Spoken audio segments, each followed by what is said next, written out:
Hello guys, welcome in the class of Deepak sir. और आज हम बात करने वाले हैं क्या test number 3 of physics and according to the test series is what the test number is 9। ठीक है, आपको पता है हमारे अध्यात्मन इंस्टीट्यूट की क्या चल रही है, एक टेस्ट सीरीज चल रही है जिसमें फिजिक्स की अगर हम बात करें तो उसका टेस्ट नंबर कौन सा है, 3rd of chapter is what, the chapter name is current electricity. ठीक है, इंपॉर्टेंट चैप्टर है, ध्यान से देख लीजिएगा। प्रैक्टिस के लिए बहुत सारे पेपर्स आपके लिए लाए जा रहे हैं। ठीक है, इनको ढंग से करिए, सॉल्व करिए, टर्म 1 आपका बहुत अच्छा होने वाला है। ठीक है, चलिए तो हम बात कर लेते हैं क्वेश्चन नंबर 1 की। जैसा कि आपको पता है कितने क्वेश्चंस होंगे, पता है ना, 25 क्वेश्चंस आपके लिए यहां पर होंगे। ठीक है, चलिए क्वेश्चन नंबर 1 से स्टार्ट करते हैं। सबसे पहले क्या पूछा गया है देखिए फटाफट। Ampere current, 1 ampere current is equivalent to, इनमें से कौन 1 एम्पियर करंट को डिफाइन कर रहा है? पहले तो मुझे बताइए, क्या 1 एम्पियर करंट फ्लो हो रही है कंडक्टर में से? इसका मतलब हमारे पास हम बोल सकते हैं कि 1 कूलाम चार्ज फ्लो कर रहा है। यही बोलते हैं ना भाई, हमारे पास फॉर्मूला होता है that is I equals to Q by T, यही होता है ना। तो हमारे पास अगर ये फॉर्मूला हमारा होता है तो मुझे बताइए कि हमारे पास अगर Q 1 कूलाम होगा, टाइम 1 सेकेंड होगा, so it means what, that is I equals to 1 ampere, यही हमें मिलेगा। ठीक है, मतलब हमारे पास सर कि 1 कूलाम चार्ज अगर फ्लो कर रहा है तो it means what, the current is 1 ampere. और 1 कूलाम चार्ज मतलब कितने इलेक्ट्रॉन्स होते हैं बताइए? 1 कूलाम चार्ज मींस कितने इलेक्ट्रॉन? तो Q इक्वल्स टू N होता है, ये फॉर्मूले आपको याद होने चाहिए। तो N इक्वल्स टू अगर मैं Q बाय E करूंगा तो Q Q हमारे पास क्या होगा, 1 coulomb upon E is what, 1.6 into 10 की पावर माइनस 19, राइट। सॉल्व करेंगे दैट इज 6.25 इंटू 10 की पावर 18 इलेक्ट्रॉन्स होगा। समझ गए क्या? इसका मतलब 1 कूलाम चार्ज फ्लो कर रहा है, इसका मतलब कितने इलेक्ट्रॉन फ्लो कर रहे हैं? 6.25 इंटू 10 की पावर 18 इलेक्ट्रॉन्स फ्लो कर रहे हैं सर पर सेकंड में। इट मींस हमारा आंसर क्या होगा? और वैसे भी आपको ये वैल्यूज ना डायरेक्ट पता होनी चाहिए। ठीक है, तो देखिए कहां पर है, तो हमारे पास 6.25 इंटू 10 की पावर 18 इलेक्ट्रॉन्स पर सेकंड फ्लो कर रहे हैं सर। इसका मतलब the option number A sir is a right answer. ठीक है, कोई दिक्कत तो नहीं है। चलिए ठीक है, बेसिक था, कैसे आया पूरा मैंने आपको बता दिया है। चलिए अब हम बात कर रहे हैं क्वेश्चन नंबर 2 की। क्वेश्चन नंबर 2 में क्या बोला गया देखिए, the voltage V and current I graph. ठीक है, voltage V and current I graph for a conductor at 2 different temperature. Important बात, ये कंडक्टर की बात हो रही है। ठीक है, at 2 different temperatures T1 and T2 are shown and thus the relation between the T1 and T2। ठीक है, अच्छा देखिए यहां पर V अपॉन I है ना, मुझे बताइए स्लोप। स्लोप का कॉन्सेप्ट क्या बोलता है कि sir slope that is tan theta, that is tan theta, that is equal to the y axis upon x axis. y पे कौन है, दैट इज v, x पे कौन है, दैट इज i। अच्छा v अपॉन i क्या r होता है क्या? अरे क्या v upon i equal to r होता है क्या? बिल्कुल। तो मतलब सर जिसका स्लोप ज्यादा है ना सर, उसका रेजिस्टेंस भी ज्यादा होगा। यह बात आपको समझ में आई? और कंडक्टर्स के लिए ना रेजिस्टेंस, अगर टेम्परेचर हम इंक्रीज करते हैं ना तो रेजिस्टेंस इंक्रीज होता है, इसीलिए मैंने कंडक्टर पे अंडरलाइन की है, क्योंकि इंपॉर्टेंट वर्ड है कंडक्टर। कंडक्टर के केस में क्या होता है, जब भी टेम्परेचर इंक्रीज किया जाता है तो उनका रेजिस्टेंस भी इंक्रीज होता है, याद रखना। और अगर हमारे पास रेजिस्टेंस इंक्रीज होगा तो मतलब टेम्परेचर इंक्रीज होगा तो रेजिस्टेंस भी इंक्रीज होगा। चलिए यहां पर देख लेते हैं अगर हम स्लोप की बात करें, मान लीजिए ये हमारे पास है θ1, दिस इज θ1, दिस इज θ2। अच्छा बताइए किसका स्लोप ज्यादा है सर? T1 का ज्यादा है। और T1 का अगर ज्यादा है तो जिसका स्लोप ज्यादा, उसका रेजिस्टेंस ज्यादा, उसका टेम्परेचर। तो मतलब यहां पर हमारे पास T1 क्या होगा? क्या T1 ग्रेटर देन T2 होगा क्या? अरे भाई किसी को कोई दिक्कत तो नहीं है ना इसमें? सिंपल सा फॉर्मेट जो आपको याद रखना है। अच्छा अगर ये I अपॉन V होता तो ये उल्टा हो जाता, चेंज हो जाता है, ठीक है ना। लेकिन सिंपल V अपॉन I दिया हुआ है तो V अपॉन I R होता है सर। तो मतलब slope is proportional to R हो गया, आर इंक्रीज तो स्लोप इंक्रीज, स्लोप इंक्रीज तो आर इंक्रीज। और रेजिस्टेंस और कंडक्टर के केस में सर टेम्परेचर इंक्रीज करने पर रेजिस्टेंस इंक्रीज होता है, दोनों प्रोपोर्शनल है, तो मतलब sir T1 is greater than T2 होगा, कोई दिक्कत नहीं। चलिए आगे चलें। चलिए अब हम बात कर रहे हैं क्वेश्चन नंबर 3 की। देखिए क्वेश्चन नंबर 3 को देखिए ध्यान से, क्या बोला जा रहा है। क्वेश्चन नंबर 3 में बोला गया है sir, a cylindrical rod is reformed to half of its original length. क्या किया गया है, मान लीजिए हमारे पास ये एक सिलेंड्रिकल रॉड है, ठीक है, इसकी लेंथ मान लीजिए initial that is L, cross section area is A, ठीक है, राइट अच्छा, इसको इस तरह से रिफॉर्म हुआ है कि half of its original length, मतलब इसको क्या कर दिया, इसकी एक तो लेंथ को हाफ कर दिया। जब इसकी लेंथ को हाफ करेंगे ना माय डियर, तो मुझे बताइए लेंथ हाफ करने से क्या ये क्रॉस सेक्शन एरिया थोड़ा बढ़ जाएगा? ये बात आपको समझ में आ रही है क्या? अरे यार लेंथ है ज्यादा, आपने रिफॉर्म किया उसको, ठीक है, तो एरिया बढ़ जाएगा ना, क्रॉस सेक्शन एरिया बढ़ जाएगा। और क्रॉस सेक्शन एरिया कितना हो जाएगा? अगर आप हाफ कर रहे हो तो क्रॉस सेक्शन एरिया डबल हो जाएगा, मतलब क्रॉस सेक्शन एरिया कितना हो गया? 2a, right? क्यों?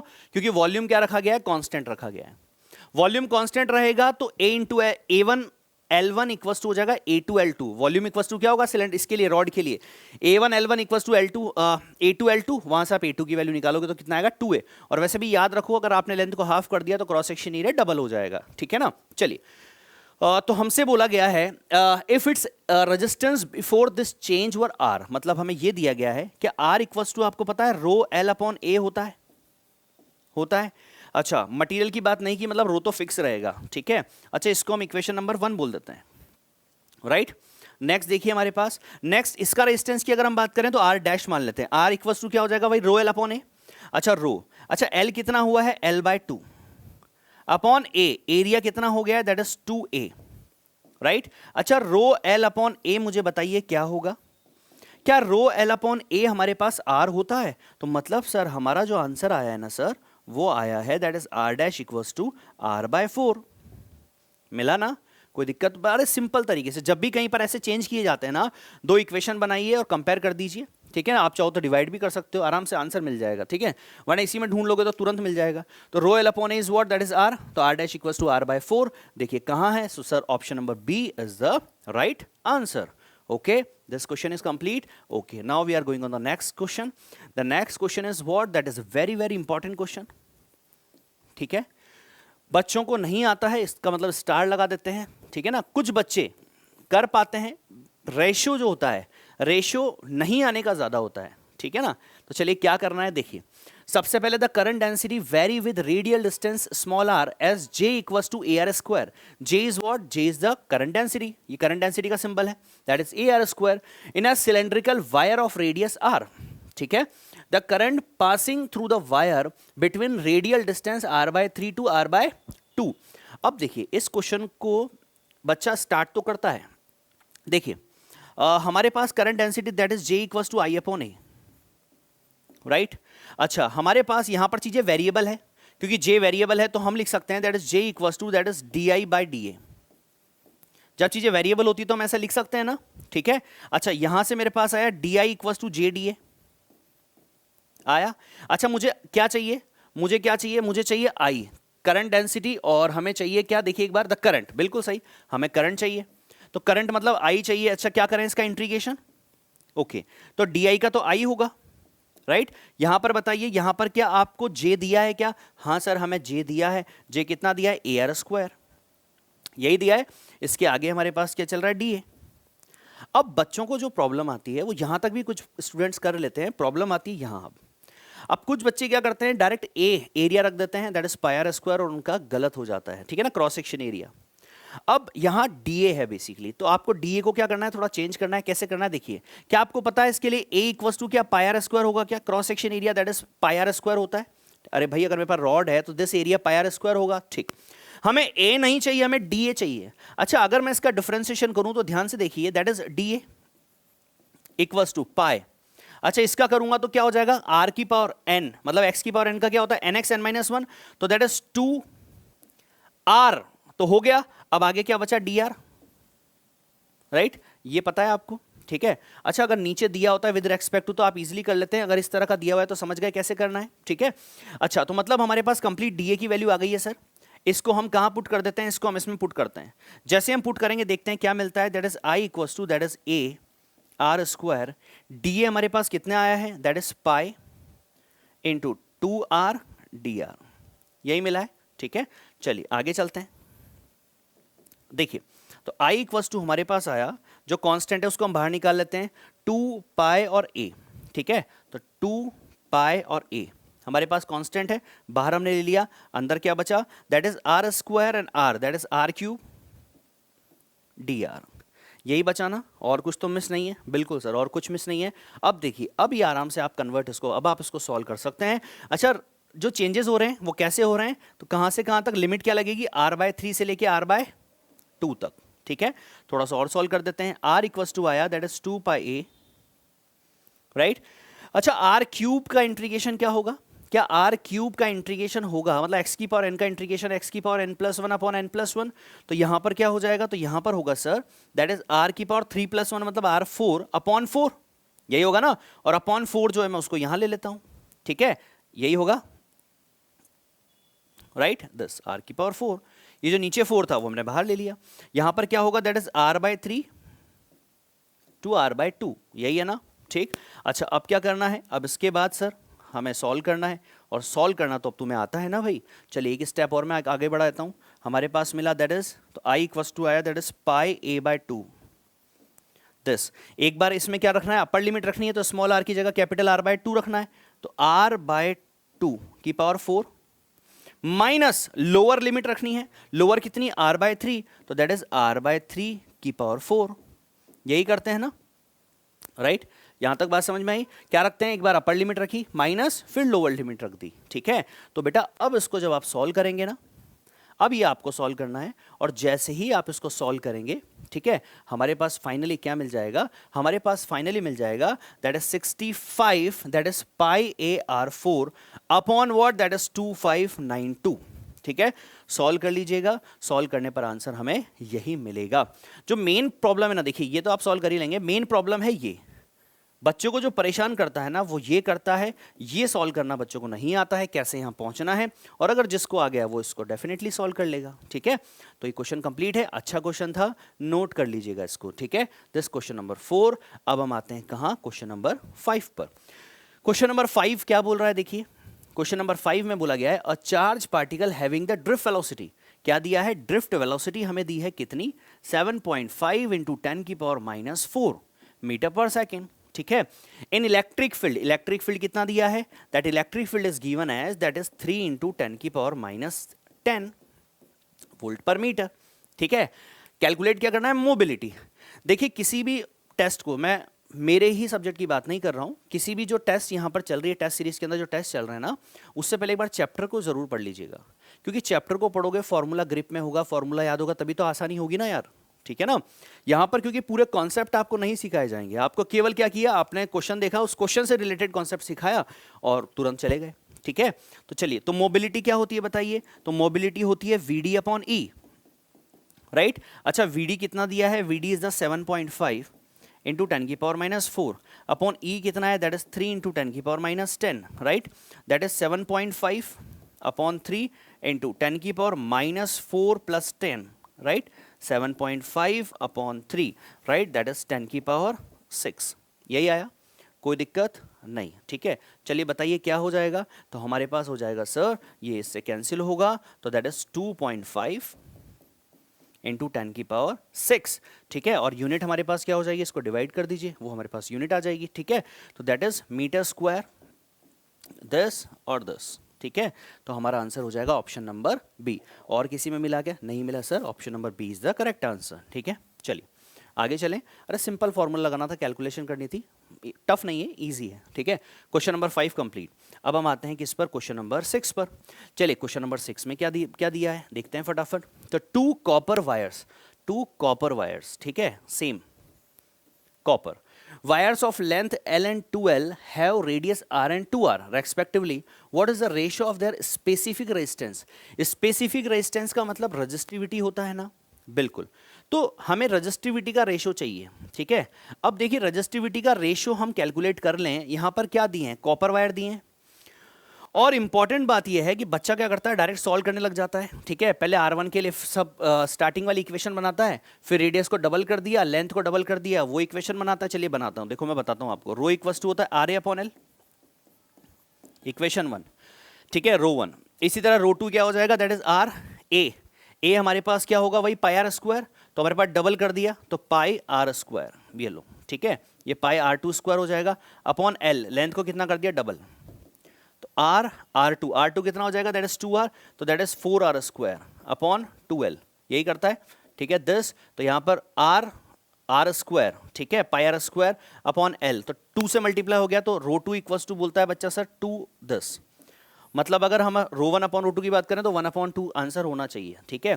पर भैया ये गलत है, मतलब अगर मैं यहाँ पर रो वन अपॉन रो टू की बात करूँ ना तो रेशो आएगा 1:2, राइट राइट। बच्चा क्या करता है, तुरंत इसको टिक कर देता है, लेकिन ये तो गलत है। गलत क्यों है? क्योंकि भाई कॉपर वायर है, मटेरियल सेम है, और मटेरियल जब सेम होता है ना तो भाई रजिस्टिविटी तो फिक्स होती है। रजिस्टिविटी क्या होती है? फिक्स होती है। रेजिस्टेंस में चेंजेस आते हैं लेकिन रजिस्टिविटी तो फिक्स होती है। तो हमें ये चीज पता होनी चाहिए कि भाई रजिस्टिविटी जो होती है ना वो डिपेंड करती है। हाँ, हम वायर चेंज कर देते तो रजिस्टिविटी चेंज हो जाती है, मानो एक कॉपर का है एक एल्यूमिनियम का है तो रजिस्टिविटी चेंज हो जाती, लेकिन कॉपर का वायर ही है, सेम है, तो रजिस्टिविटी तो क्या होगी? फिक्स होगी। मतलब भैया आंसर होगा 1:1। इस बात को ध्यान रखना, और ये है गलत। समझ गए मेरी बात? तो आंसर क्या होने वाला है? 1:1, ठीक है, डन। ये बच्चा बहुत गलत कर देता है, डायरेक्ट वो सोचता है अच्छा सॉल्व करना है, 1:2 करके आ जाता है, और जबकि आंसर होगा 1:1। क्यों होगा पता चल गया? ठीक।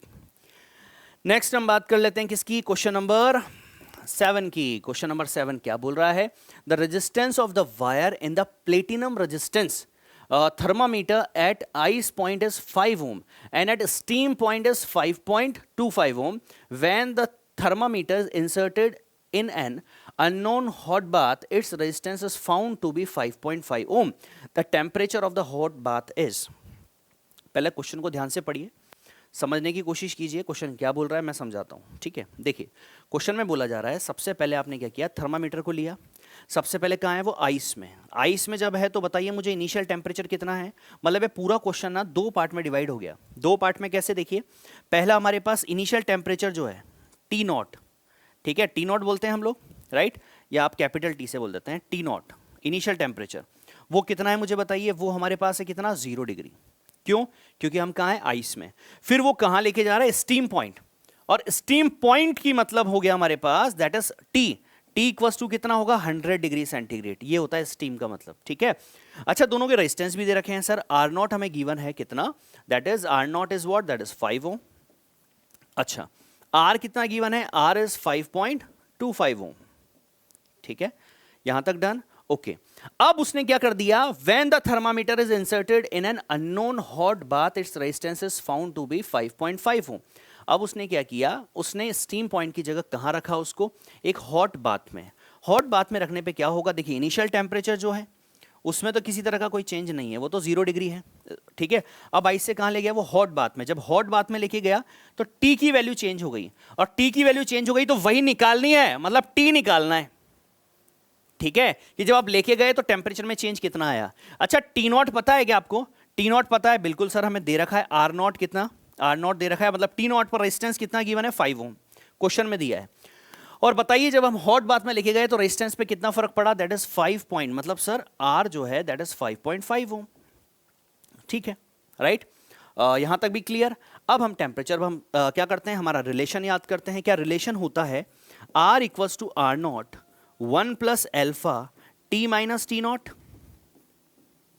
क्या ये रिलेशन आपको पता है? क्या पता है?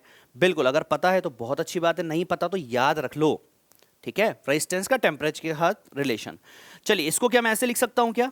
आर, इस आर नॉट को अंदर मल्टीप्लाई करूंगा तो R nought plus alpha R nought T minus T nought, तो ये आर नॉट मेरे पास इधर आएगा अपॉन ये आर नॉट, इससे मल्टीप्लाई हो गया तो नीचे आएगा तो आर नॉट, और यहां पर क्या आ जाएगा? T minus T nought equals to कितना है? अल्फा। बताइए क्या अल्फा निकल गया? क्या अल्फा निकल गया? क्या ठीक।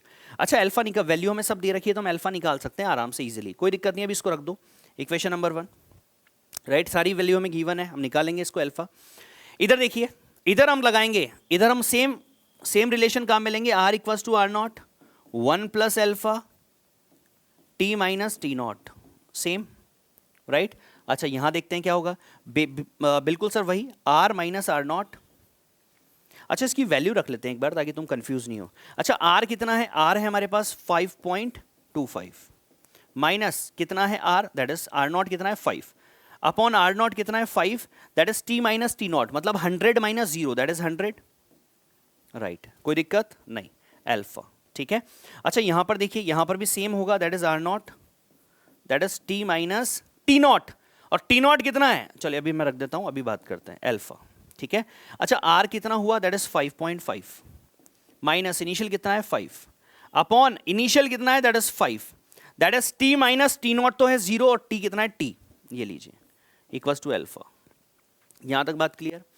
और माय डियर मुझे बताइए कि क्या दोनों का अल्फा सेम होगा क्या, temperature coefficient of resistance same होगा क्या, और बिल्कुल दोनों की वैल्यू अगर सेम है तो हम क्या करें, यहां पर दोनों को हम इक्वेट कर देते हैं, और जैसे ही हम इसको इक्वेट करेंगे ना तो आपको अब आंसर अपना दिखने लगेगा, ठीक है। देखिए कैसे कर रहे हैं, हम यहां पर इक्वेट कर देते हैं। इक्वेट मैंने किया, दैट इज 5.5 माइनस 5, ठीक है, या मैं लिख देता हूं अभी, तो हमारे पास कितना मिलेगा, that is 0.50 upon that is 5t, यही मिला। अच्छा इसको भी थोड़ा सॉल्व कर लेते हैं, इसकी थोड़ा और आगे चलते हैं। इसके आगे चले तो देखिए यहां पर देखिएगा हमारे पास 5.25 minus 5 that is what, that is 0.25 upon that is 5 into 100 that is 500, right, equals to that is 0.50 upon 5t, यही है ना। अच्छा यहां पर देखिए हमारे पास this 5 this cancel this 100, right. अच्छा 0.25 से ये गया, दैट इज 2 टाइम्स। अच्छा मुझे बताइए T इक्वल्स टू कितना मिला, क्या T equals to 200 degree centigrade मिला क्या, बताइए। सिंपल कैलकुलेशन की ना, रिलेशन पता था, हमारा आंसर बिल्कुल करेक्ट होगा। तो 200 डिग्री सेंटीग्रेड, तो 200 डिग्री सेंटीग्रेड हमें मिल गया। तो सर यही हमारा आंसर होगा कि जब हम उसको हॉट बाथ में लेके गए तो वहां पर टेम्परेचर कितना हो चुका था, 200 डिग्री सेंटीग्रेड हो चुका था, ठीक है। डन, क्वेश्चन समझ में आया, ठीक है ना। अच्छा मीडियम क्वेश्चन था, ठीक है ना, बच्चे कर लेते हैं इसको, ठीक है। डन, चलिए आगे चलते हैं। नेक्स्ट कौन सा, क्वेश्चन नंबर 8। क्वेश्चन नंबर 8 देखिए, अ heater coil is rated, a heater coil, एक कॉइल है, रेटेड कितना है 100 वॉट पावर दे रखी है और 200 वोल्ट वोल्टेज दे रखा है। If it cut into 2 identical parts, both parts are connected into in parallel. जब सीरीज और पैरेलल की बात हो तो रेजिस्टेंस तो निकाल ही लिया करो। तो सबसे पहले बोला गया है एक हीटर कॉइल है, रेटेड हमें दे रखा है, it's cut into the two parts. तो बेसिकली करना क्या था, सबसे पहले आपके पास पावर दे रखी है ना कितनी 100, राइट, आपको वोल्टेज भी दे रखा है कितना 200 वोल्ट, राइट। तो सिंपली क्या करो, पहले रेजिस्टेंस निकाल लो। अच्छा P इक्वल्स टू, फॉर्मूला पता है, P इक्वल्स टू VI होता है, राइट। I की बात हम कर नहीं रहे तो I equals to V upon R रख दिया मैंने, तो that is V square upon R, यहां तक क्लियर, ठीक है। अब हमारे पास सर R हमें कैलकुलेट करना है, तो R equals to that is V square upon P, ठीक है। अच्छा V कितना है, तो V हमारे पास है सर 200, तो मतलब that is 200 into 200 upon P, power कितनी दी है, पावर दी है सर 100, ठीक है, right. That is what, that is 400 ohm. Resistance कितना आया भाई, रेजिस्टेंस आया है 400 ओम। अब क्वेश्चन में बोला गया है कि उसको आइडेंटिकल पार्ट्स में काट दिया। अब एक हमारे पास कॉइल अगर है, आइडेंटिकल पार्ट्स में अगर काट दिया तो हमें पता है लेंथ अगर आधी होगी, हाफ होगी, तो फिर रेजिस्टेंस भी हाफ होगा। तो रेजिस्टेंस हाफ हो गया। अब हाफ होने के बाद क्या किया, उसको कनेक्टेड टुगेदर इन पैरेलल, मतलब हमारे पास कॉम्बिनेशन भाई कुछ ऐसा बनेगा। और क्योंकि इस रेजिस्टेंस को ब्रेक कर दिया, ठीक है, तो लेंथ हाफ होगी तो क्या हो जाएगा, रेजिस्टेंस भी हाफ होगा। तो मतलब ये कितना हुआ 200 ओम, और ये कितना हुआ 200 ओम। और कनेक्टेड किससे है भाई, कनेक्टेड किससे है 200 वोल्ट से, ठीक है, इजी हो गया बहुत। तो 200 वोल्ट से ये कनेक्ट है, ठीक है। अच्छा मुझे बताइए हमारे पास और क्या निकालना था, द एनर्जी लिबरेटेड पर second in the new combination, ठीक है। अब मुझे आप बताइए नेट रेजिस्टेंस कितना होगा, अरे नेट रेजिस्टेंस कितना होगा। तो सर हमें पता है कि अगर दो रेजिस्टेंस होते हैं ना सर कनेक्ट पैरेलल में, तो सर हम डायरेक्ट निकाल सकते हैं R1 R2 upon R1 plus R2। तो हमारे पास क्या हो जाएगा, that is R equivalent equals to कितना, R1 R2 upon R1 plus R2, that is 400, right, that is 400। चलिए कैंसिल किया, राइट, कितना मिला 100 ओम, राइट। तो नेट हमारे पास कितना आया 100 ओम। आर हमें पता है, वी हमें दिया है। अच्छा आई भी हम निकाल सकते हैं, उसके अलावा वी और आर से ही काम चल जाएगा। मतलब हमारे पास देखिए एनर्जी लिबरेटेड पर सेकंड, मतलब क्या, एनर्जी पर सेकंड मतलब वर्क पर सेकंड, और वर्क पर सेकंड तो पावर होती है सर। तो हमारे पास यहां पर एनर्जी पर सेकंड P इक्वल्स टू क्या हो जाएगा, P इक्वस टू फॉर्मूला इसमें V आए और R है, तो हमारे पास ये रहा, that is P equals to what, V square upon R। चलिए V कितना दिया है, V हमें दिया है सर 200, तो दैट इज 200 अपॉन R कितना आया सर 100, ठीक है।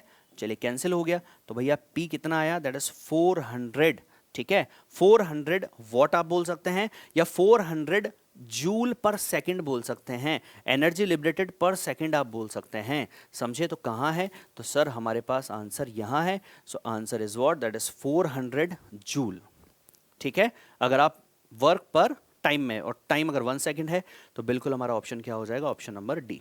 कोई बात, कोई दिक्कत नहीं, दोबारा एक बार देख लेते हैं फटाफट, ठीक है, परेशान ना होना। देखिए क्या बोला गया था, सबसे पहले हीटर कॉइल इज रेटेड, हमें रेटेड दिया हुआ था, हमने रेजिस्टेंस निकाल लिया, ठीक है। हमारे पास क्या गिवन था, P गिवन था और V गिवन था। हमने फॉर्मूला लगा दिया P equals to V square upon R। V हमारे पास गिवन था, that is 200 that is P हमारे पास 100 था, कैंसिल किया, दैट इज 400।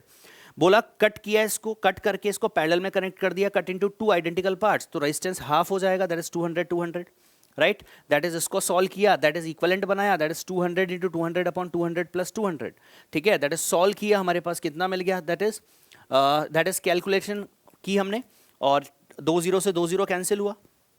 उसके बाद 4 से 4 कैंसिल हुआ, कितना मिला, 100 मिला रेजिस्टेंस, नेट रेजिस्टेंस। उसके बाद सर हमारे पास वोल्टेज हमें गिवन है, फॉर्मूला हमने लगा दिया sir, P equals to V square upon R। V आपको दे रखा है 200 into 200 upon V square upon R। R हमें कितना गिवन है, आंसर हमारा आ गया कितना, 400 जूल, ठीक है।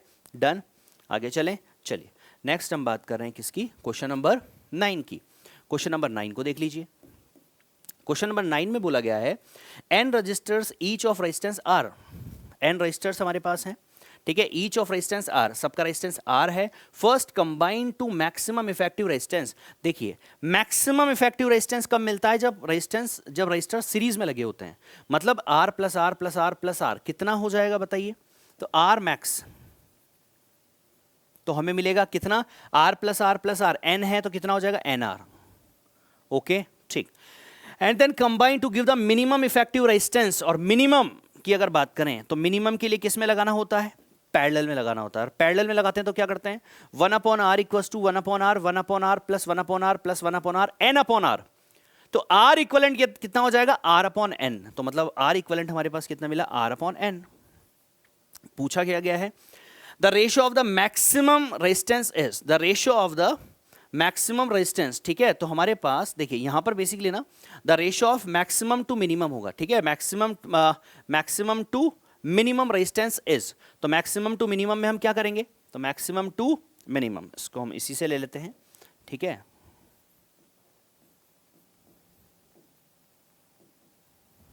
राइट चलिए, तो मैक्सिमम टू मिनिमम, तो देखिए मैक्सिमम कितना है भाई, मैक्सिमम है सर हमारे पास, चलिए मैक्सिमम टू मिनिमम का रेशियो हमें निकालना है, that is NR upon that is R by N, that is cancel out, तो that ratio is what, that is ratio is N square। क्या कहीं पर है क्या, बिल्कुल सर हमारे पास option number B is the correct answer। Okay dear, done, complete. आगे चलते हैं, नेक्स्ट हम बात करें कौन से क्वेश्चन की, क्वेश्चन नंबर 10 की। क्वेश्चन नंबर 10 भी अच्छा क्वेश्चन है, ठीक है ना। अब देखिए इसमें क्या करना है, ठीक है, ये हमारे पास एन इनफाइनाइट लैडर हमें दिया हुआ है। अब ऐसे क्वेश्चन को करने का एक तरीका है, वो तरीका आपको आना चाहिए, ठीक है ना।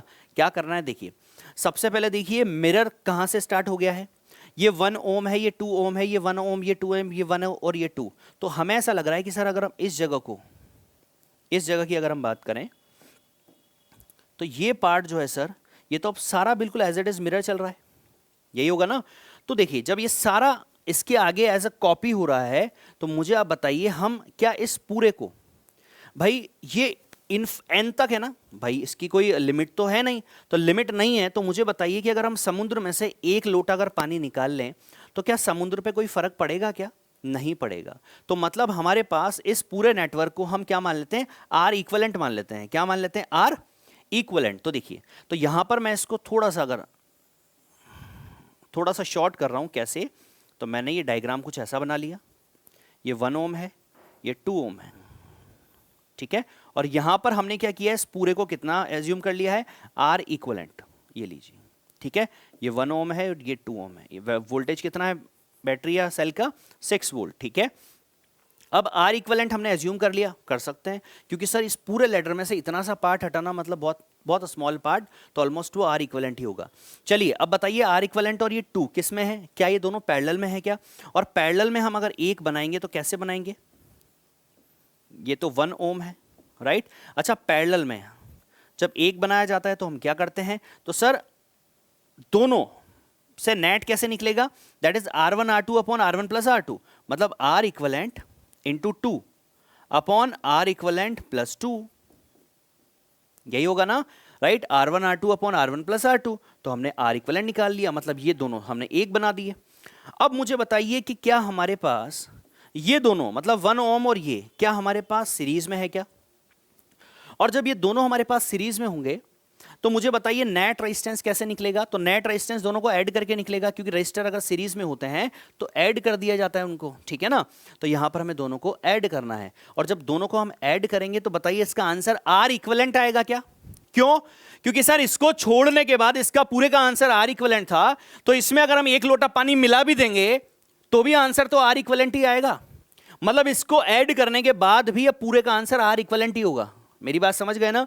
क्योंकि ये वही है हमारे पास 1 लोटा पानी, तो 1 लोटा पानी हटा दिया तो भी ये समुद्र है, और 1 लोटा पानी डाल दिया तब भी ये समुद्र है। मेरी बात समझे? मतलब हमारे पास इसको मिलाने पर नेट जो आएगा वो भी आर इक्विवेलेंट आएगा। तो मतलब पूरा डायग्राम जो है वो अब कुछ ऐसा बनेगा, देखिएगा,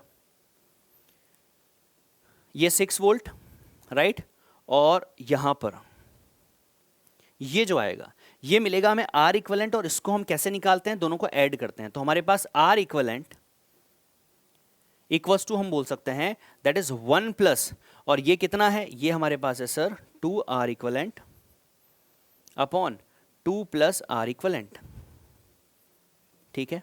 यहां तक की बात डन है, ठीक। इसके आगे अब हम इसको थोड़ा सा सॉल्व करते हैं, थोड़ा सा सॉल्व करते हैं तो देखिए क्या मिला। तो हमारे पास आर इक्विवेलेंट, अच्छा इसको मैं पूरे को इधर ले जाऊं, या चलिए थोड़ा और बेसिक से करते हैं। R equivalent this is 2 plus R equivalent, right. अच्छा यहां पर कितना आएगा? That is 2 plus R equivalent, plus यहां पर क्या मिला बताइए?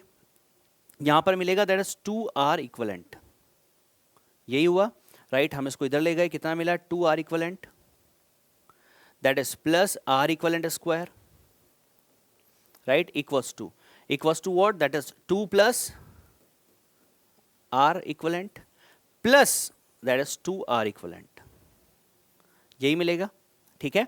अच्छा देखिए 2 आर इक्विवेलेंट से 2 आर इक्विवेलेंट तो कैंसिल हो गया। अच्छा यहां पर और देखते हैं सर क्या मिला। अब मैं इस पूरे को इधर ला रहा हूं, तो आर इक्विवेलेंट स्क्वायर ये इधर आएगा, that is what? That is minus R equivalent minus 2 equals to 0। बताइए यहां तक कोई परेशानी है? यहां तक कोई परेशानी है? नहीं, ये क्वाड्रेटिक बन चुकी है। और क्वाड्रेटिक को आपको सॉल्व करना आता है क्या? और क्वाड्रेटिक को अगर आपको सॉल्व करना आता है तो ध्यान रखिए, मैं अभी निकाल रहा हूं, यहां पर सॉल्व कर रहा हूं, मुझे बताइएगा। अच्छा यहां पर a कितना है? 1, b कितना है? -1, और c कितना है? -2, राइट, ठीक है। इसके बाद अब मुझे बताइए, इस तरह से फैक्टर निकालना सीखा है क्या? आर इक्विवेलेंट क्या हो जाएगा? That is -b plus minus under root of b square minus 4ac upon 2a। कभी देखा है क्या ऐसा? सीखा है क्या? और अगर सीखा है तो बेटा अब आंसर तुरंत आने वाला है। देखिए क्या कर रहे हैं हम लोग, तो आर इक्विवेलेंट मेरे पास हो गया है कितना? दैट इज -b, यही होगा कितना? -b। अच्छा यहां पर मैं क्या कर रहा हूं, मेरे पास a कितना है? 1, ठीक है। देखिए यहां पर मेरे पास a कितना है? a है मेरे पास 1, b इक्वल्स टू कितना है मेरे पास? -1, और c कितना है मेरे पास? -2, यही है ना। तो आर इक्विवेलेंट इक्वल्स टू कितना? -b। तो -b एक बार हम देख लेते हैं, यही है क्या? यही है ना, दैट इज -1 -1 -2, ठीक है सर, बिल्कुल यही हमारे पास है। चलिए तो देख लेते हैं। तो आर इक्विवेलेंट इक्वल्स टू कितना? दैट इज -b, मैं फॉर्मूला वापस लिख देता हूं, -b plus minus b square minus 4ac upon 2a, right. चलिए -b, तो that is minus minus plus, that is 1, that is plus minus, that is b square, that is b is what? That is 1, that is 1 minus 4ac, right? That is 4, that is a, and c is what? That is -1, ठीक है, that is -1, 2, sorry, तो हमारे पास that is 1 upon 2 into a and that 2a is 1, ठीक है। तो हमारे पास अब नेक्स्ट क्या होगा, तो नेक्स्ट हमारे पास होगा that is 1 plus minus under root of 1, अच्छा minus minus that is plus, तो that is 1 plus 8 upon 2, right. The next is 1 plus that is root 9 by 2 and that is 1 minus और root 9 by 2, यही होगा। अच्छा that is 1 plus 3 by 2 and that is 1 minus 3 by 2, that is what, that is 4 by 2 means 2 ohm, that is minus, और minus में हम लोग resistance नहीं लेते हैं, मतलब हमारा आंसर जो होगा वो क्या होगा, 2 ओम होगा। समझ में आपको आ गया क्या? लैडर को आपको सॉल्व करना आ गया क्या भाई अच्छी तरह से? और अगर आ गया तो बहुत अच्छी बात है, तो ये हो गया हमारा कंप्लीट आंसर, ठीक है। तो आंसर क्या होगा सर, आंसर होगा 2 ओम, ठीक है। डन, कोई परेशानी तो नहीं है। चलिए आगे चलते हैं। नेक्स्ट हमारे पास क्या दिया है, क्वेश्चन नंबर 11। क्वेश्चन नंबर 11 में क्या करना है, अ वायर ऑफ रेजिस्टेंस 12 ओम, ध्यान से देखिएगा, अ वायर ऑफ रेजिस्टेंस 12 ओम पर मीटर, इंपॉर्टेंट बात सुनिएगा, 12 ओम पर मीटर, मतलब आपको रेजिस्टेंस पर यूनिट लेंथ दिया है, तो मैं यहां लिख रहा हूं रेजिस्टेंस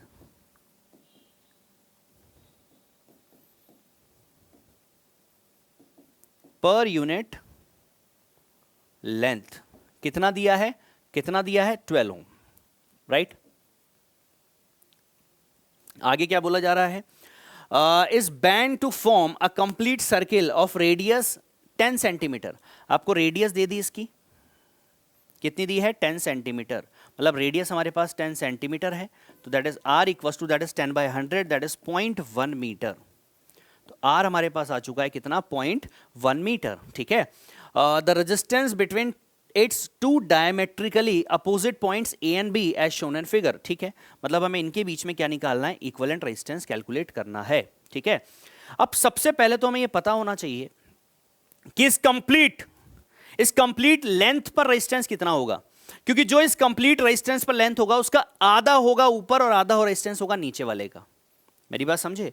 तो पहले तो ये बताइए पूरे का रेजिस्टेंस कितना, तो देखिए रेजिस्टेंस पर यूनिट लेंथ पर कितना है, यूनिट लेंथ पर है 12 ओम, तो अगर यूनिट लेंथ पर 12 ओम है तो रेजिस्टेंस, तो इसकी लेंथ कितनी होगी, अच्छा इसकी लेंथ कितनी होगी, क्या इसकी पूरी लेंथ सर्कमफेरेंस 2πr होगी, तो मैं यहां पर बोल रहा हूं रेजिस्टेंस ऑफ 2πr लेंथ, इसमें क्या पूरा सर्किल कवर हो गया, ठीक, पूरा कितना, तो that is 12 into that is 2πr, भाई यूनिट लेंथ पर इतना, तो पूरा 2πr पर कितना, इतना, तो मतलब हमारे पास कितना आया, दैट इज 24πr, राइट। यहां तक बात कंप्लीट।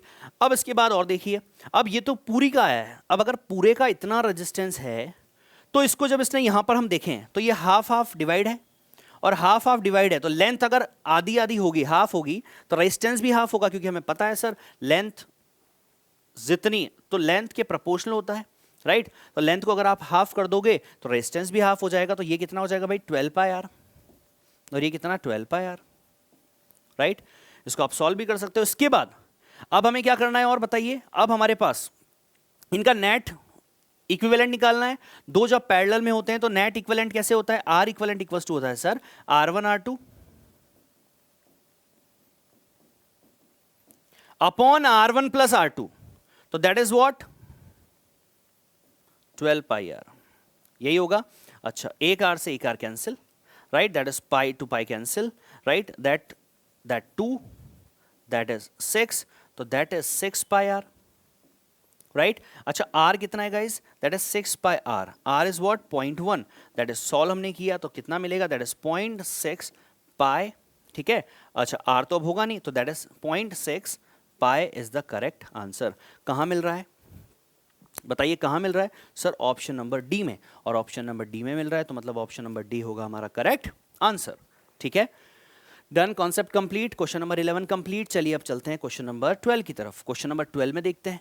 क्वेश्चन नंबर 12 में बोला गया है a battery having the 12 volt EMF and internal resistance 3 ओम, ठीक है। देखिए ध्यान से, हमारे पास पहले तो कॉन्सेप्ट समझ लीजिए, ये मान लीजिए हमारे पास एक बैटरी या सेल है, और यहाँ पर ये इंटरनल रेजिस्टेंस स्मॉल r लगा हुआ है, और ये एडिशनल रेजिस्टेंस है ठीक है, ये ईएमएफ है, इसके अक्रॉस जो होगा वो पोटेंशियल डिफरेंस होगा V, राइट। क्या क्या दिया है हमें, ईएमएफ दे रखा है कितना, that is 12 volt, right. Internal resistance भी गिवन है, बिल्कुल सर 3 ओम, ओके, राइट। आगे क्या है, is connected to a resistor, ठीक है, capital R, right. If the current in the circuit is 1 ampere, very good, 1 ampere current भी गिवन है, ठीक है। आगे क्या बोला जा रहा है, then the resistance of the resistor and lost voltage. पहली बात तो लॉस्ट वोल्टेज का मतलब क्या है कि जितना मिलता है, मिलता कितना है, ईएमएफ। तो अब ईएमएफ से जितना मिला, कुछ तो इंटरनल रेजिस्टेंस पे खत्म हो गया और कुछ कहां जाएगा, बाहर। तो बाहर मतलब यहां, तो ये लॉस्ट वोल्टेज मतलब V निकालना है। अब मुझे बताइए कि जितना मिलता है क्या उतना बाहर बढ़ता है, मतलब अगर नेट ईएमएफ जो होगा वो कहां कहां खत्म होगा, एक तो इंटरनल रेजिस्टेंस पे प्लस एक्सटर्नल रेजिस्टेंस पर, मतलब E इक्वल टू होता है that is V plus I into small r। ये V तो क्या है, यहां का पोटेंशियल डिफरेंस, राइट, और ये कहां का है, ये इंटरनल रेजिस्टेंस पे I इंटू R, मतलब इनका एडिशन इसके इक्वल होगा। ये बात आपको क्लियर है। अच्छा, हमें निकालना है लॉस्ट वोल्टेज मतलब V, तो V क्या हो जाएगा, दैट इज दिस। अच्छा, ये गिवन है क्या, E कितना है, E हमारे पास 12 है सर, I कितना है, 1 है, R कितना है, 3, मतलब that is what, that is 9 volt. तो लॉस्ट वोल्टेज हमारे पास आया सर कितना, 9 वोल्ट, ठीक है। अच्छा, उसके अलावा रेजिस्टेंस कितना होगा, देखिए यहां पर, तो हमारे पास रेजिस्टेंस की वैल्यू भी आप निकाल सकते हैं, कैसे निकाल सकते हैं, क्या V equals to I R होगा, तो हमारे पास 9 equals to I into R, तो R इक्वस टू कितना आया, R इक्वस टू आया 9 ओम, तो R भी 9 होगा और लॉस्ट वोल्टेज भी 9 होगा। कौन सा ऑप्शन है सर, ऑप्शन नंबर सी, तो मतलब option number C is the correct answer, ठीक है। तो क्वेश्चन नंबर 12 कंप्लीट है। अब हम आते हैं कहां, क्वेश्चन नंबर 13 पर। चलिए क्वेश्चन नंबर 13 को देखिए। क्वेश्चन नंबर 13 में क्या है, in a given circuit the potential at point A is 0, ठीक है, सॉरी पोटेंशियल B, मतलब B पॉइंट का पोटेंशियल कितना दिया है, B पॉइंट का पोटेंशियल आपको गिवन है भैया 0, ये लो 0 गिवन है, ठीक है।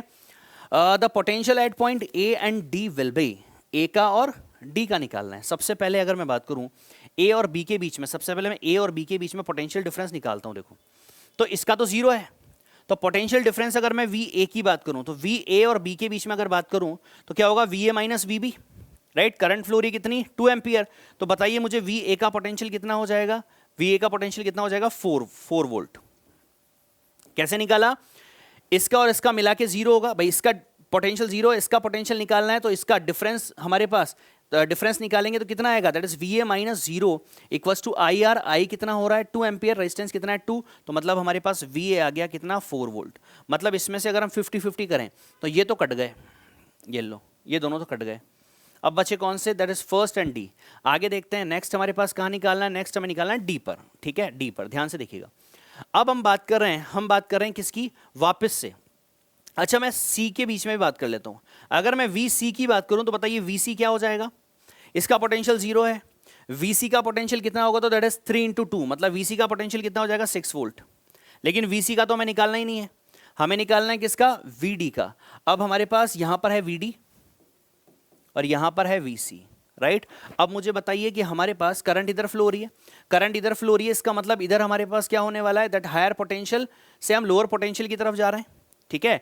तो हमारे पास यहां पर क्या होगा, वीसी का पोटेंशियल कितना है 6, राइट। वीडी का हमें कैलकुलेट करना है, तो वीसी माइनस वीडी बराबर आई आर होगा। आई हमारे पास कितना आ रहा है, that is 2, that is 6, right.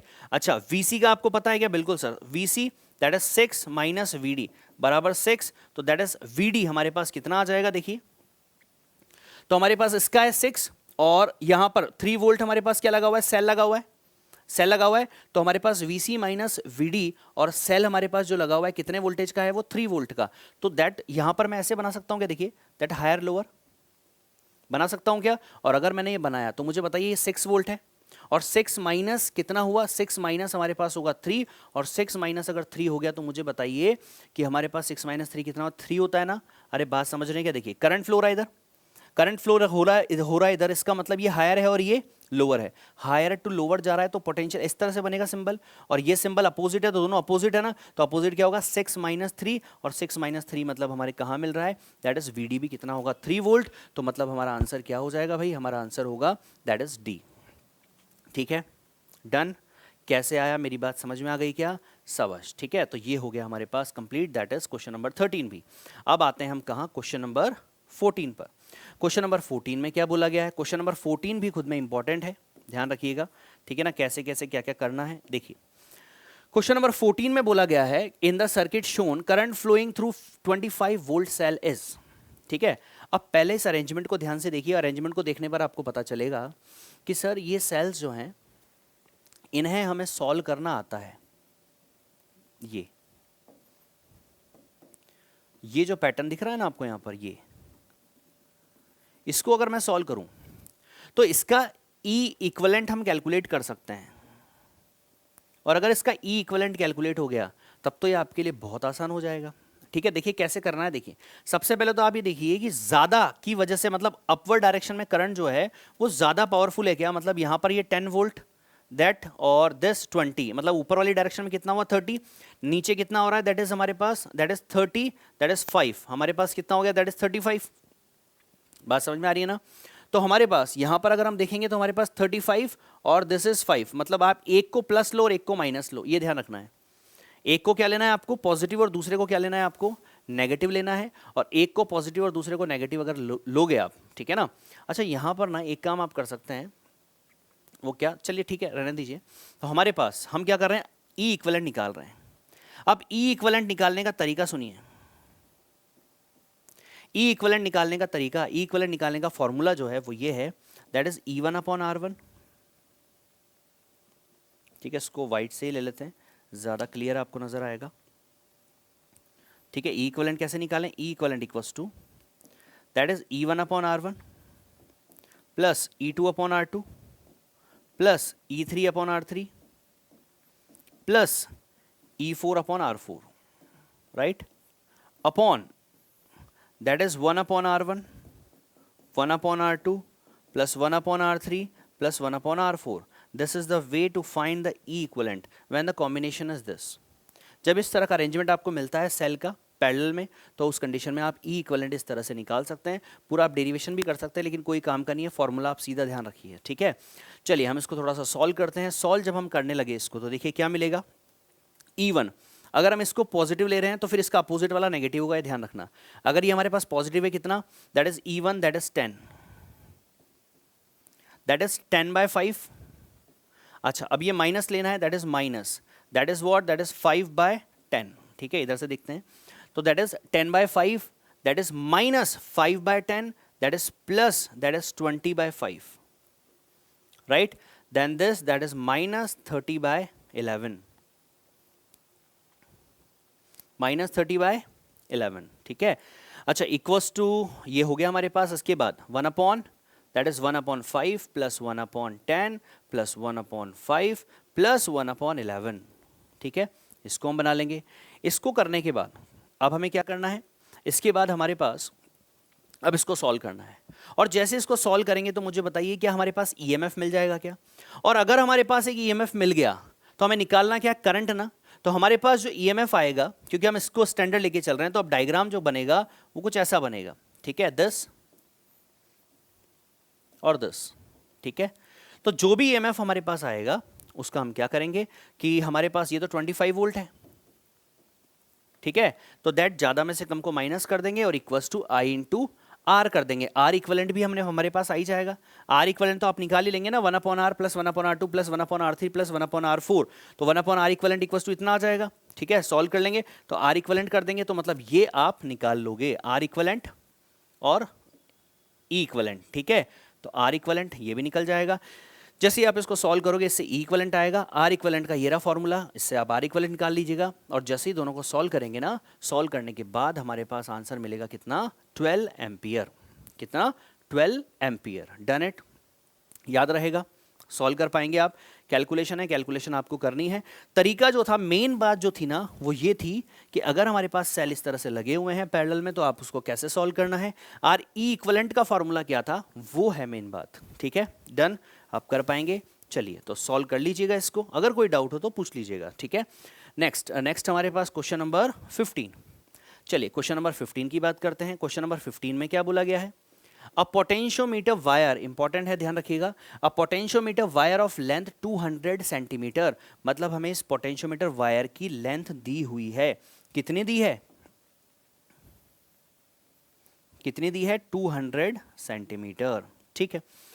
आगे देखिए, has a resistance of 20 ohm, ठीक है, बहुत बढ़िया, हमें इसका पूरा रेजिस्टेंस भी गिवन है 20 ओम, ठीक है, is connected in series with the resistance of 10 ohm, ठीक है, and an accumulator of EMF 6 volt having negligible internal resistance, full stop, a source of 2.5 volt is balanced against a length L, मतलब ये 2.5 volt का जो cell है ये balanced है इससे, और बैलेंस में क्या होगा, that is 2.4 equal to XL होगा, ठीक है, against the length of the potentiometer wire the value of L is. अब देखिए सबसे पहले जो बात आती है, पोटेंशियोमीटर अगर आपने पढ़ा है, ठीक है, नहीं पढ़ा है, किसी को पढ़ना है तो कमेंट में मुझे बता देना, पोटेंशियोमीटर का कॉन्सेप्ट पूरा सिखा दूंगा, ठीक है। सबसे पहले हमें क्या पता होना चाहिए कि जब आप बैलेंस करते हैं तो यहाँ पर V बराबर आता है किसके, V इक्वल्स टू होता है किसके, XL के, और V इक्वल्स टू XL मतलब कितना, V equals to XL, X होता है पोटेंशियल ग्रेडियंट, L होती है बैलेंसिंग लेंथ, तो ये V आपको यहाँ गिवन है कितना, 2.4 equals to X into L। अब हम L निकाल लें, अगर हमें ये X पता हो तो मतलब हमें X कैलकुलेट करना है, पोटेंशियल ग्रेडियंट कैलकुलेट करना है, पोटेंशियल ग्रेडियंट मतलब potential per unit length of the wire calculate करना है, ठीक है। अब potential per unit length of the wire calculate करने के लिए हमें क्या करना है, सबसे पहले देखिए, सबसे पहले तो आप करंट निकालिए, बताइए इस पूरे सर्किट इसमें करंट कितना होगा, क्या I equals to V upon R होता है क्या, बिल्कुल sir, I equals to V upon R होता है, V कितना है 6 वोल्ट, R कितना होगा, R होगा 10 प्लस इसका कितना है 20, दैट इज 6/30, दैट इज 1/5, मतलब आ गया 0.2 एम्पियर। ये बात तो समझ में आ गई, ठीक है। सर करंट फ्लो हो रहा है इसमें कितना, करंट फ्लो हो रहा है सर, करंट कितना फ्लो हो रहा है, 0.2 एम्पियर करंट इसमें फ्लो हो रहा है, ठीक है। आगे देखिए, अब मेरे पास करंट आ गया, मतलब करंट हर जगह पर कितना होगा, 0.2 एम्पियर, ठीक।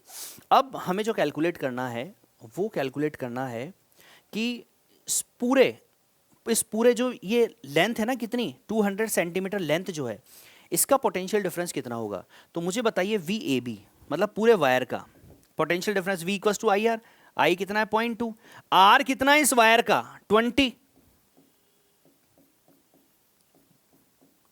तो भाई कितना मिला 4 वोल्ट।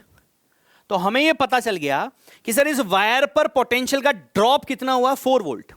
ये बात समझ में आई आपको, तो 4 वोल्टेज का ड्रॉप हुआ इस वायर पे, मतलब वायर पर पोटेंशियल तो आपने निकाल लिया, लेकिन हमें निकालना है क्या, पोटेंशियल पर यूनिट लेंथ, तो पोटेंशियल ऑफ वायर अपॉन किसे डिवाइड कर दो, length of wire, length of wire कितनी है 200, पोटेंशियल ऑफ वायर कितना है, दैट इज 4, तो दैट इज 4 अपॉन 200। अच्छा इसको थोड़ा सॉल्व किया, कितना मिला, दैट इज 2, राइट। अच्छा तो 2 अपॉन 100, तो my dear that is what, that is 0.02, तो हमारे पास पोटेंशियल ग्रेडियंट कितना आया 0.02, तो हमारे पास L इक्वल्स टू आया 2.4 upon that is X equals to what, अच्छा X को हमें डायरेक्ट क्या लिख दूं, दैट इज 2/100 ना, थोड़ा सा और सही रहेगा, X को मैं लिख देता हूं दैट इज 2/100, ये लीजिए, ठीक है। थोड़ा सा इसको सॉल्व किया, राइट, दिस कैंसिल आउट। अच्छा थोड़ा सा और देखते हैं, तो दैट इज 12, तो L इक्वल्स टू आया 12 into 10 means what, that is 120 centimetre. भैया है क्या, बिल्कुल सर यहाँ पर है, तो हमारा आंसर होगा 120 सेंटीमीटर। क्या आंसर आपको कंप्लीट है, समझ में आ गया। बेसिकली निकालना क्या था, पोटेंशियल ग्रेडियंट निकालना था। पोटेंशियल ग्रेडियंट को निकालने के लिए इस वायर पर पोटेंशियल निकालना पड़ा, वायर पे पोटेंशियल निकालो और उसकी पूरी लेंथ से डिवाइड कर दो तो आ जाएगा पोटेंशियल ग्रेडियंट, और पोटेंशियल ग्रेडियंट आने के बाद V बराबर XL करना है, सीधा आपका L कैलकुलेट हो जाएगा, ठीक है। Question number 15 complete. अब हम आते हैं किस पर, क्वेश्चन नंबर 16 पर। क्वेश्चन नंबर 16 क्या है, match the column. Match the column बहुत आसान होते हैं, कोई भी एक मैच कर गया तो मतलब और सारे मैच कर ही जाएंगे, ठीक है ना। ऑप्शन से आप बहुत अच्छी तरह से देख सकते हैं। देखिए ये वो कॉन्सेप्ट है जो आपको ओरली याद होने चाहिए। कैसे, smaller the resistance greater the current in a circuit, ठीक है। Smaller the resistance greater the current in the circuit, तो मुझे बताइए रेजिस्टेंस कब होता है, when the resistances are connected in parallel, तो मतलब भैया हमारे पास कनेक्शन जो होंगे सर वो फर्स्ट का एस से होगा। तो बताइए ए का एस से कहाँ है, ए का एस से, ए का एस से, ए का एस से, सर ए का एस से केवल एक में है, तो भैया आंसर तो वैसे ही आ गया, ये लो। उसके अलावा फिर भी चेक कर लेते हैं, ग्रेटर और smaller the resistance the current is same, ठीक है, तो कब होगा भाई, जब हमारे पास रेजिस्टेंस कैसे होंगे, सीरीज में कनेक्ट होंगे, मतलब ये इससे कनेक्ट हो गया। आगे हमारे पास क्या है, that is greater the resistance smaller the power, कब, जब सेम वोल्टेज अप्लाइड होगा कहां, across, applied across a resistance. ये लो भाई हो गया कंप्लीट, तो ये बचा, तो ये हमारे पास किससे होगा, इससे होगा, ठीक है। ओरल क्वेश्चन था, याद रहता है बच्चों को, इजी था, ठीक है, डन। 16 कंप्लीट है। नेक्स्ट हम बात करते हैं किसकी, 17 की। 17 में हम बात करें तो आपको पता है असर्शन रीजन वाला पोर्शन आ गया। असर्शन रीजन को ध्यान से पढ़ना है। देखिए सबसे पहले बोला गया असर्शन में, current flows in a conductor only when these there is an external electric field within the conductor. बिल्कुल सही है, कोई भी कंडक्टर में से करंट फ्लो तभी होता है जब आप एक्सटर्नल इलेक्ट्रिक फील्ड लगा देते हैं, ठीक है, तो बिल्कुल असर्शन हमारे पास सही है। नेक्स्ट क्या बोला जा रहा है, the drift velocity of the electron is directly proportional to the electric field. बिल्कुल सही। क्यों ऐसा क्यों होता है, करंट क्यों फ्लो हो जाता है, क्योंकि यहां पर हमारे पास जब इलेक्ट्रिक फील्ड हम लगाते हैं तो ड्रिफ्ट वेलोसिटी आ जाती है। ड्रिफ्ट वेलोसिटी होती है average velocity of the electron, तो ऐसा होने से वहां पर क्या हो जाता है, नेट मोशन, नेट मोशन की वजह से क्या हो जाता है, करंट का फ्लो हो जाता है। मतलब सर रीजन सही है और ये इसका करेक्ट एक्सप्लेनेशन भी है, ठीक है, डन। बात समझ में आ गई। तो क्वेश्चन नंबर 17 कंप्लीट, जिसका ऑप्शन होगा ए, ठीक है। नेक्स्ट हमारे पास क्या है, क्वेश्चन नंबर 18।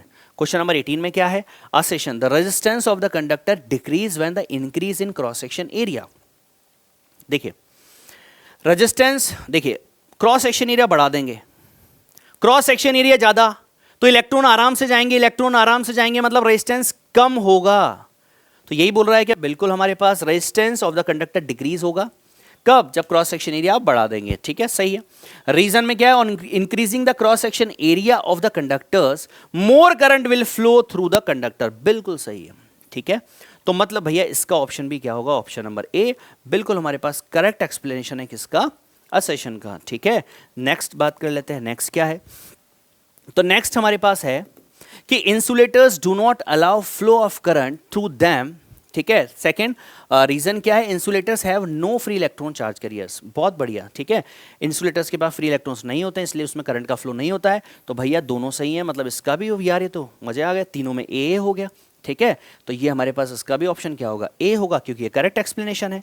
नेक्स्ट बात कर लेते हैं, नेक्स्ट क्या है, तो assertion electromotive force is a force. नहीं, इलेक्ट्रोमोटिव फोर्स फोर्स नहीं होता, इलेक्ट्रोमोटिव फोर्स तो एक पोटेंशियल डिफरेंस होता है, ठीक है, पोटेंशियल डिफरेंस होता है, ठीक है। तो यहां पर भैया फर्स्ट स्टेट में असर्शन ही गलत हो गया। आगे रीजन पर चलते हैं, electromotive force is independent of the voltage across the cell. Dependent होता है, इंडिपेंडेंट नहीं होता है। तो रीजन भी क्या हो गया, रॉन्ग।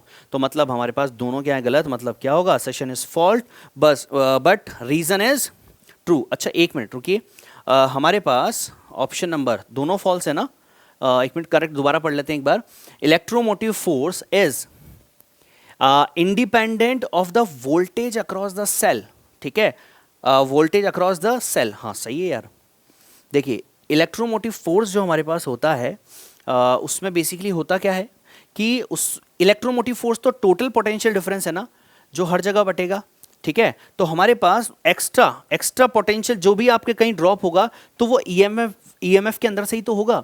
तो मतलब हमारे पास कि असर्शन तो रॉन्ग हो गया, ठीक है, लेकिन बताइए मुझे क्या रीजन भी फॉल्स है क्या, तो सर रीजन तो हमें फॉल्स नहीं लग रहा है, ठीक है। पहले देखने पे थोड़ा लगा पर हमने देखा कि ये तो फॉल्स नहीं है। तो मतलब हमारे पास क्या होगा, तो हमारे पास होगा कि भैया रीजन तो सही है। तो हमारे पास ऑप्शन नंबर कौन सा है, ऑप्शन नंबर डी, राइट। तो बिल्कुल सही, तो हमारे पास असर्शन तो क्या फॉल्स है और रीजन क्या है, करेक्ट है, ठीक है ना, बात समझ गए आप। चलिए नेक्स्ट हम बात कर लेते हैं, नेक्स्ट क्वेश्चन क्या है। तो नेक्स्ट क्वेश्चन हमारे पास है कि potentiometer is used only to compare potential difference. नहीं, ओनली नहीं भैया, करता क्या है, पोटेंशियोमीटर एक्चुअल ईएमएफ देता है, compare the EMF of cell देता है, उसके अलावा इंटरनल रेजिस्टेंस ऑफ सेल देता है, ठीक है। तो हमारे पास असर्शन तो गलत हो गया, रीजन को देख लेते हैं। The potentiometer draws current from the voltage source being measured. क्या potentiometer draws current from the voltage source being measured करता है क्या, बताइए, जब हमारे पास क्या करता है, पोटेंशियल मीटर काम करता है, मुझे बताइए, ठीक है, तो कुछ करंट उसमें से फ्लो होती है, वोल्टेज सोर्स बीइंग मेजर्ड, तो हमारे पास ऐसा होता है क्या? तो सर ऐसा हमारे पास होता है, मतलब कि सर रीजन जो है ना वो तो सही है और रीजन सही है, तो बताइए assertion is false but reason is correct. ठीक है, बात समझ में आई? तो ऐसा बिल्कुल होता है और ऐसा नहीं होता है। तो हमारे पास क्वेश्चन नंबर 21 भी हो गया कंप्लीट। ठीक है, और क्वेश्चन नंबर 21 कंप्लीट होने के बाद अब हम कहाँ आएंगे? अब हम आएंगे केस स्टडी पर। और केस स्टडी में बताइए क्या होगा? केस स्टडी है हमारे पास व्हीटस्टोन ब्रिज से रिलेटेड, और व्हीटस्टोन ब्रिज से रिलेटेड है तो आपको जरूरी नहीं है कि आप पूरी केस स्टडी पर आपको कॉन्सेप्ट पता है, पर फिर भी एक बार देख लेना। ठीक है, देखिए क्या पूछा जा रहा है, ये ध्यान रखिए बस डायग्राम।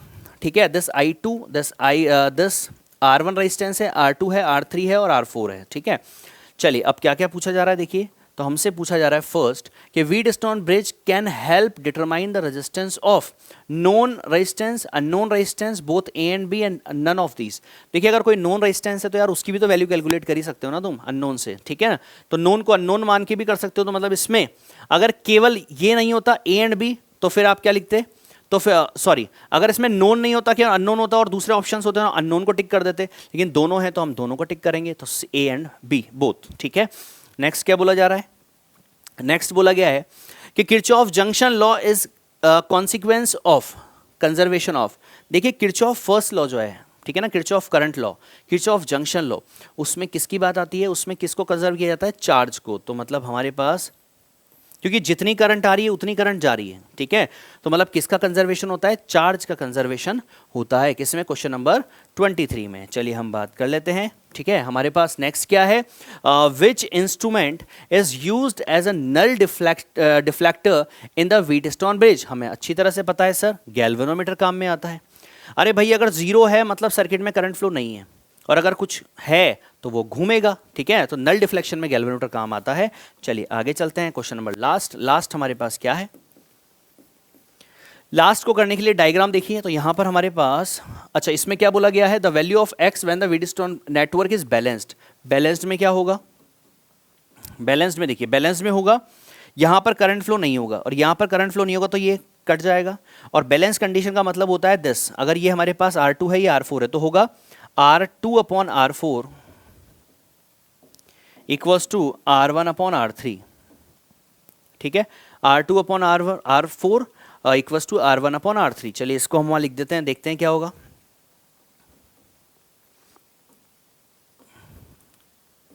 ठीक है, तो that is R2 upon R4 equals to what? R1 upon R3। अच्छा वैल्यू रख देते हैं। R2 कितना दिया है? R2 है सर 800, राइट? दिख तो रहा है, विजिबिलिटी है। चलिए इससे कर देते हैं, वाइट से कर लेते हैं। R2 कितना? 800 अपॉन R4 कितना है? R4 है sir that is 1000 equals to R1 कितना है? 500 अपॉन R3 कितना है? That is x plus 400। यही निकालना है, राइट? चलिए ठीक है, that is 8x plus 3200 equals to that is 5000, right? 8x equals to that is 5000 minus 3200, that is 8x equals to that is 0 0, that is 8, that is 4, that is 4 minus that is this। ठीक है, चलिए थोड़ा solve कर लेते हैं। x equals to कितना? that is 1800 upon 8। ठीक है, that is 900, right? 2 times कटा, that is this,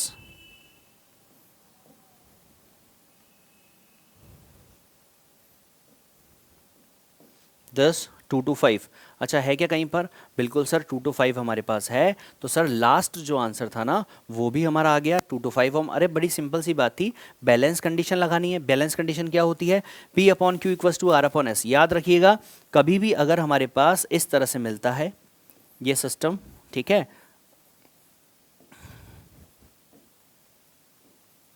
ये P है, ये Q है, ये R है और ये S है। ठीक है, तो कभी भी अगर P upon Q equals to R upon S होता है तो उसे balance condition of Wheatstone bridge बोला जाता है और उस कंडीशन में ये कैंसिल हो जाता है। ठीक है, तो हमारे पास X की वैल्यू भी मिल चुकी है, कितनी? 2 to 5 ओम। ठीक है, और ये आपका सैंपल पेपर कंप्लीट होता है। ठीक है, तो ध्यान रखिएगा सभी लोग।